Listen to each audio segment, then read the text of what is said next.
Indian bank నుంచి Pratyusha resources and infra అనే సంస్థ భారీగా రుణం తీసుకొని తిరిగి చెల్లించని వ్యవహారంలో రుణానికి హామీగా ఉన్న మాజీ మంత్రి గంటా శ్రీనివాసరావు ఆయన బంధువుల ఆస్తుల వేలం ప్రక్రియ ప్రారంభమైంది.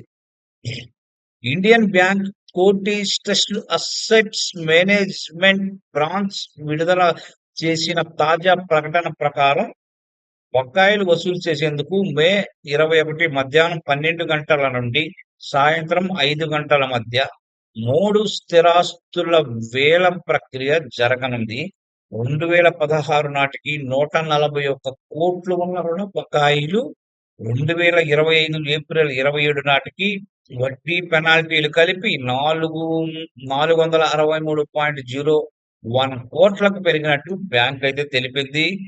ఈ రుణాలకు గంటతో పాటు Paruchuri Rajarao, PV Bhaskar Rao, Paruchuri Venkaiah, Prabhakar Rao, Kondaiah Balasubrahmanyam, Narni Amulya, Pratyusha estates, Pratyusha global trades హామీదారులుగా ఉన్నారని బ్యాంకు తెలిపింది.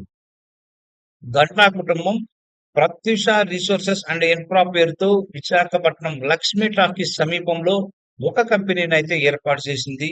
ఈ కంపెనీలో యాక్టివ్ డైరెక్టర్లుగా గంటా సమీప బంధువు పరుసూరు వెంకట భాస్కర్ రావు, ఆయన సోదరులు రాజారావు, వెంకయ్య, ప్రభాకర్ రావులు ఉన్నారు. విస్తరణ పేరుతో కంపెనీ డాబా గార్డెన్ శారదా వీధిలోని ఇండియన్ బ్యాంకు నుంచి భారీగా రుణాలైతే తీసుకుంది. ఈ రుణ బకాయిలకు సంబంధించి 2016 నుంచి డిమాండ్ నోటీసులు పంపడం, వేలం ప్రకటనలు, రిజర్వ్ ధరల పెంపు మాత్రమే జరుగుతుండగా వేలం మాత్రం జరగడం లేదు.